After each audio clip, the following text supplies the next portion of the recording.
வணக்கம். இன்னைக்கு நாம பார்க்க போற கதை கேட்கவே ரொம்ப ஆச்சரியமா இருக்கும். தண்ணிய வச்சு நெருப்ப மூட்ட முடியுமா? அதுவும் அசைக்க முடியாத நம்பிக்கையால. வாங்க, நம்மை நந்தி அடிகளோட வாழ்க்கையில நடந்த அந்த அற்புதத்தை பத்தி விரிவா பார்க்கலாம். ஆமா, இந்த ஒரு கேள்விதான் இந்த முழு கதையோட ஆதாரமே இதுதான். ஒரு மனுஷனோட நம்பிக்கை, அதோட உச்சம், அது எந்த அளவுக்கு போகும், என்னவெல்லாம் செய்யும்னு தெரிஞ்சுக்கணுமா?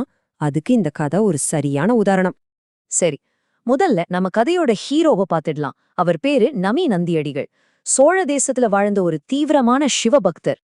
அவர் ஒரு பிராமணர். அவருக்கு எல்லாமே திருவாரூர்ல இருக்கிற சிவபெருமான் தான்.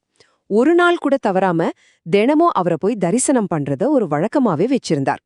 சிவ ஆகமங்கள்னு சொல்லுவாங்க, அதாவது சிவனை எப்படி வழிபடணும்னு சொல்ற புனித நூல்கள். அதுல கோவில்ல விளக்கேத்துறது ரொம்ப பெரிய புண்ணியம்னு சொல்லப்பட்டிருக்கு. அன்னைக்குன்னு பார்த்து நமி நந்தி அடிகளுக்கு ஒரு ஆசை, ஒரு தீவிரமான ஆசை. கோவில விளக்குகளால நிரப்பி ஒளிமயமாக்கிடணும்னு தோணுச்சு. சரி, விளக்கேத்தணும்னா நெய் வேணுமே. அதனால பக்கத்துல இருந்த ஒரு வீட்டுக்கு உதவி கேட்டு போறார். ஆனா பாருங்க, அது ஒரு சமணர் வீடு. அங்க இருந்தவர் உதவி செய்ய மறுத்துட்டார். அது மட்டும் இல்ல, ரொம்ப ஏளனமா, என்ன நெய் இல்லையா, போங்க தண்ணிய ஊத்தி விளக்கேத்துங்கன்னு கிண்டல் பண்ணிட்டார். பாருங்க, இங்கதான் கதையில ஒரு பெரிய ட்விஸ்ட் வருது. அந்த ஒரு கிண்டலான வார்த்தை, அதுதான் ஒரு பெரிய அற்புதத்துக்கு ஆரம்பமா இருக்க போகுது.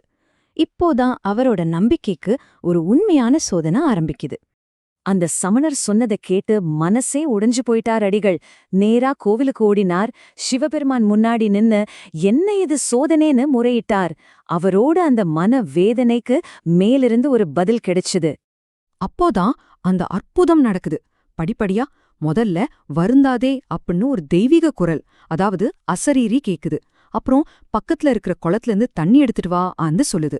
அடிகளுக்கு ஒண்ணுமே புரியல. ஆனா மனசுக்குள்ள ஒரு சந்தோஷம். உடனே ஓடிப்போய் தண்ணி எடுத்துட்டு வரார். அந்த தண்ணிய விளக்குல ஊத்துறார். என்ன ஒரு ஆச்சரியம்! எல்லா விளக்குகளும் நெய் ஊத்தி ஏத்துன மாதிரி பிரகாசமா எரிய ஆரம்பிச்சுது. இத பார்த்த ஊரு மக்களுக்கு ஒரே திகைப்பு. கண்ணால நம்பவே முடியல. கிண்டல் பண்ண அந்த சமணர்களுக்கும் அவங்களோட ஆதரவாளர்களுக்கும் என்ன சொல்றதுனே தெரியல. மக்கள் எல்லாரும் சைவ சமயத்தோட மகிமையை உணர்ந்து அதன் பக்கம் திரும்ப ஆரம்பிச்சாங்க. யோசிச்சு பாருங்க, ஒரே ஒருத்தரோட நம்பிக்கை ஒரு முழு சமூகத்தோட ஆன்மீக பாதைய மாத்திரு. சரி, இதோட நமிநந்தி அடிகளோட புகழ் ஊரெல்லாம் பரவிடுச்சு. ஆனா கதை இங்க முடியல. இப்போ அவருக்கு ஒரு புது விதமான சோதனை. வெளியேர்ந்து இல்ல, அவருக்குள்ளேயே ஒரு போராட்டம் ஆரம்பமாகுது. இந்த அற்புதத்தை பத்தின செய்தி மெதுவா சோழ மன்னர் காதுக்கும் போகுது. அவரும் ரொம்ப ஆச்சரியப்பட்டு நமிநந்தி அடிகளோட பக்திய பாராட்டி அவரே அந்த திருவாரூர் கோவிலுக்கு தலைவரா நியமிக்கிறாரு. இது எவ்ளோ பெரிய மரியாதை பாருங்க. அவர் தலைமையில பங்குனி உத்தர திருவிழா ரொம்ப பிரம்மாண்டமா நடக்குது. விழா முடிஞ்சு வீட்டுக்கு திரும்பும்போது அவருக்குள்ள ஒரு உறுத்தல். அதாவது திருவிழாவுல எல்லா சாதி மக்களும் கலந்துக்கிட்டாங்க. அவங்க தன்னை தொட்டதால தீட்டுப்பட்டுட்டதா அவர் நினைக்கிறாரு. அதனால குளிச்சுட்டு தான் வீட்டுக்குள்ள போவேன்னு சொல்லி வாசல்லே நின்னுட்டாரு. இப்படிப்பட்ட ஒரு மனப்பான்மைய இறைவன் எப்படி மாத்த போறார்? அது ஒரு தெய்வீக கனவு மூலமா நடக்கப் போகுது. வாங்க பார்க்கலாம். இங்க பாருங்க, 2 பார்வை இருக்கு. ஒன்னு நமி நந்தியோட பார்வை. அவர் என்ன நினைக்கிறாரு? மத்த சாதிக்காரங்க தொட்டதால நான் தீட்டாயிட்டேன்னு நினைக்கிறாரு. இது அவர் படிச்சு வளர்ந்த சமூக வழக்கம். ஆனா சிவபெருமானோட பார்வை என்ன தெரியுமா? திருவாரூர்ல பிறந்த எல்லாரும் என் கணங்கள்ங்கிறது தான் அது. எவ்ளோ பெரிய வித்தியாசம் பாருங்க. அது என்ன கணங்கள்?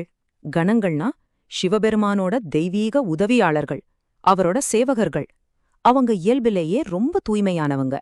இப்போ இறைவன் என்ன சொல்றார்னா, திருவாரூர்ல இருக்கிற எல்லா மக்களும் தன்னோட கணங்கள் தான், அதாவது அவங்க எல்லாருமே தூய்மையானவங்க தான் சொல்றார். இப்படி வாசல்ல குளிக்கிறதுக்கு தண்ணிக்காக காத்துக்கிட்டே இருந்த நமி நந்தி அடிகளுக்கு அப்படியே மெதுவா கண்ணு சொருகுது. அப்படியே தூங்கிட்டார்.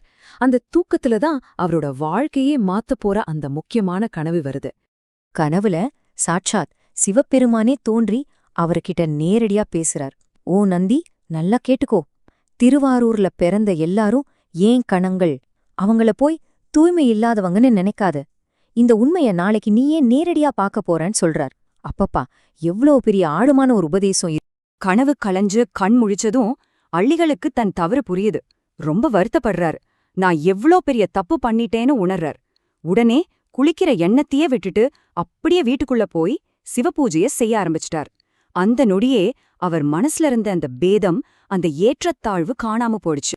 சரி, இந்த தெய்வீக கனவுக்கு பிறகு அவரோட வாழ்க்கை எப்படி இருந்துச்சு, அவர் நமக்கு விட்டு சென்ற பாடம் என்ன, அத பத்தி தான் இப்ப பார்க்க போறோம்.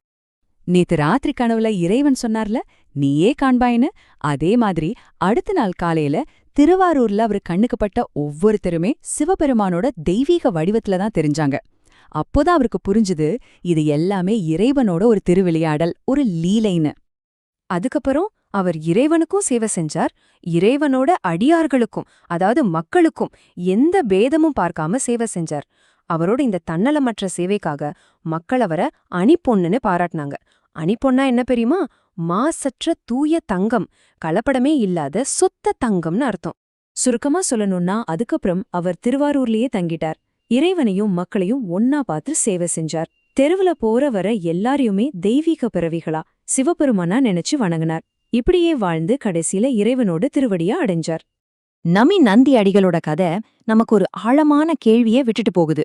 யோசிச்சு பாருங்களேன், சில சமயம் நம்ம ரொம்ப சரியானதுன்னு கெட்டியா பிடிச்சு வச்சிருக்கிற சில நம்பிக்கைகள் ஒருவேளை அதை விட ஒரு பெரிய உண்மையை புரிஞ்சுக்கிறதுக்கு தடையா இருக்குமோ? இத பத்தி நீங்க என்ன நினைக்கிறீங்க?